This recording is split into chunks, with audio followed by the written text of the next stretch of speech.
A família de Marielle Franco chegou a se opor à federalização das investigações sobre os mandantes e a motivação dos crimes.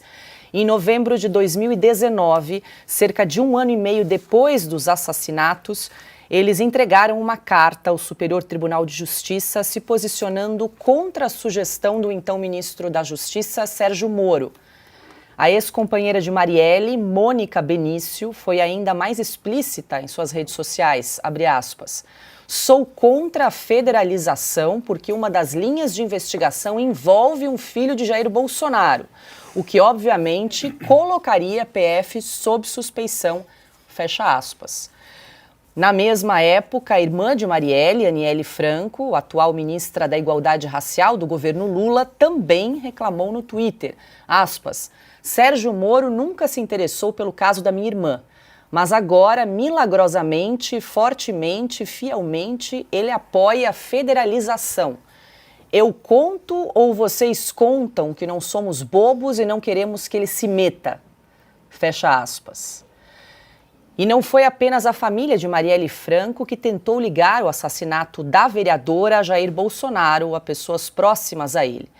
Em um vídeo de 2019, Lula chamou Bolsonaro de miliciano e sugeriu que havia no governo do então presidente pessoas responsáveis pelo crime.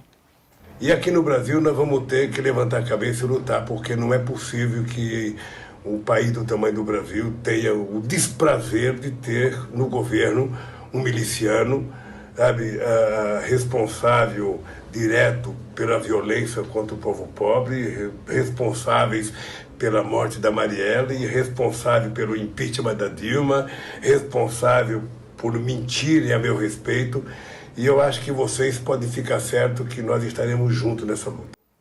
Piotr, você frisou aí no seu primeiro comentário, né, que a própria família de Marielle Franco se manifestou contrariamente à federalização do caso. Nós até exibimos aí alguns prints de manifestações nas redes sociais, porque a internet não perdoa, segue aí, né?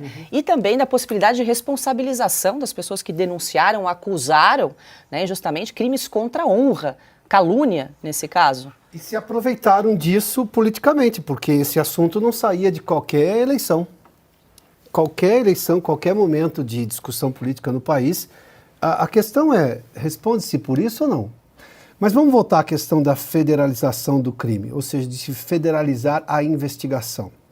Primeiramente, que é um caso de polícia, sim, lá civil do estado do Rio de Janeiro. Aí vai a família e se diz contrária, apesar do avanço não ser a contento para se elucidar um crime da importância como esse. É uma parlamentar que foi assassinada com repercussão não só no país, mas internacional. Daí, obviamente, nestes casos, a Polícia Federal é envolvida na investigação. Aí a família vai lá e faz uma campanha para não federalizar a investigação. Recorre ao STJ. Eu fico aqui me perguntando qual é o argumento para um juiz dizer, realmente não vamos federalizar, se há um problema na investigação do Estado, da Polícia Estadual, no caso da Polícia Civil do Rio de Janeiro. Aí, esse crime agora passa a ser, ela acusa, inclusive, que o Sérgio Moro não poderia participar, era o ministro da Justiça e da Segurança Pública. E ela está dizendo que a Polícia Federal seria manipulada. Bom, então ela está fazendo uma acusação formal. Baseada em quê? Cadê a prova disso? Porque a Polícia Federal, já dissemos aqui, é uma organização de Estado, é um órgão de Estado, em que sim, o presidente da República tem prerrogativa de nomear o seu comandante. O ministro da Justiça não tem esse poder para dizer como a Polícia Federal vai trabalhar. Agora nós estamos vendo coisas esquisitas na Polícia Federal. Aliás, tema recorrente aqui dos nossos debates. Mas como é que tudo isso acontece e agora, justamente quando a Polícia Federal se envolve, o crime é elucidado? Essas pessoas vão se retratar? Porque é preciso. Mas vamos lá, tem coisa que não volta mais. Assim como essa exploração.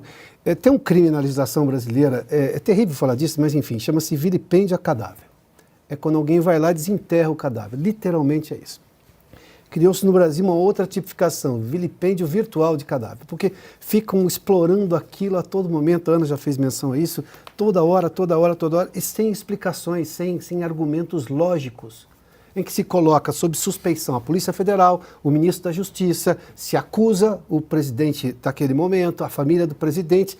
Depois de muito tempo, dentro do governo de esquerda, A Polícia Federal foi envolvida no caso, apura, mostra exatamente um caminho diferente do que eles imaginavam na sua conclusão, que foi aceita, inclusive agora pelo Supremo Tribunal Federal. Acho que uma das turmas, por unanimidade, entendeu que a prisão era necessária, todos esses acusados agora do assassinato, depois dessa investigação. Isso fica o quê? Em brancas nuvens? Não, não pode. É preciso tratar a República com respeito e seriedade, porque a opinião pública requer isso aí. Ela exige que se trate a inteligência dela com respeito. E tudo isso que a gente viu foi uma exploração política gigantesca, gigantesca. E isso não faz parte de uma democracia pujante. As pessoas podem dizer o que elas querem, o que elas queiram dizer, mas elas vão ser responsabilizadas pelo que elas dizem. É assim que funciona. Está na Constituição, inclusive. Silvio, antes de te ouvir, quero só trazer mais uma informação do desdobramento aí do caso.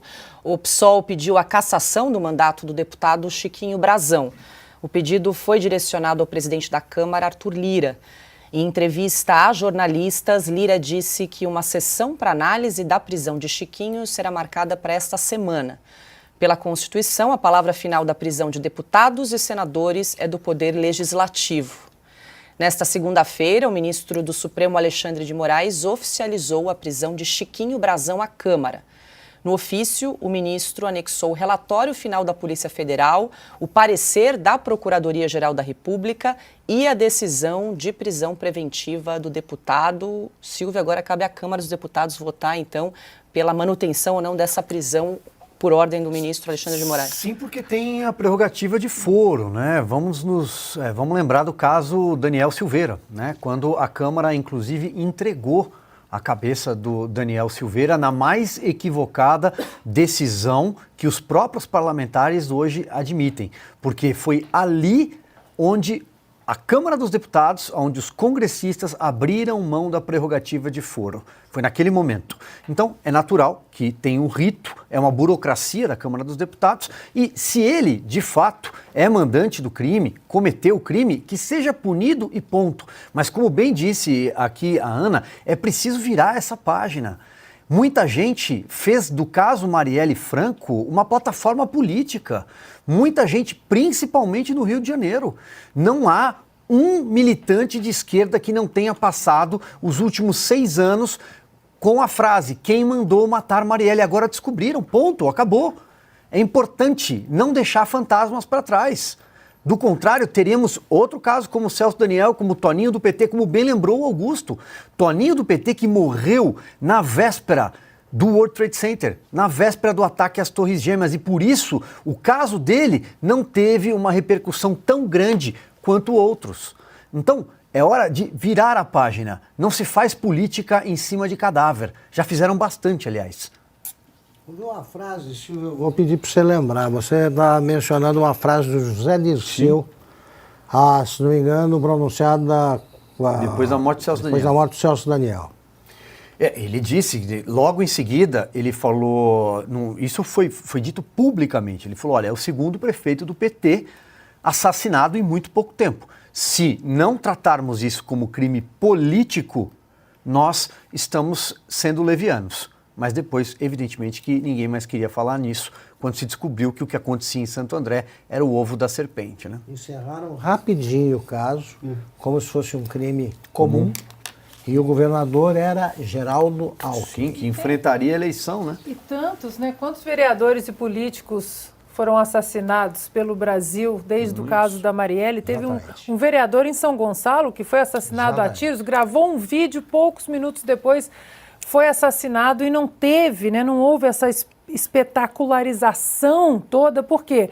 Porque nenhum desses assassinatos e desses crimes poderia ter algum fio de uma narrativa que ligasse a Jair Bolsonaro. Então, todos eles foram enterrados. Agora, deixem Marielle descansar em paz. Já sambaram demais em cima do nome dessa moça. Deixem Marielle descansar em paz. Foi mais uma informação a respeito do caso. Na noite desse domingo, a Comissão Executiva Nacional do União Brasil aprovou por unanimidade a expulsão do deputado Chiquinho Brazão e o cancelamento de sua filiação.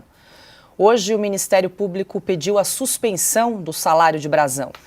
Ele também vai ter de devolver o salário do mês que já foi pago. O Ministério Público também vai enviar um ofício ao Tribunal de Contas do Estado do Rio de Janeiro para que o irmão do parlamentar, Domingos Brazão, que também foi preso por suspeita de participação na morte de Marielle Franco e de Anderson Gomes, seja aposentado compulsoriamente.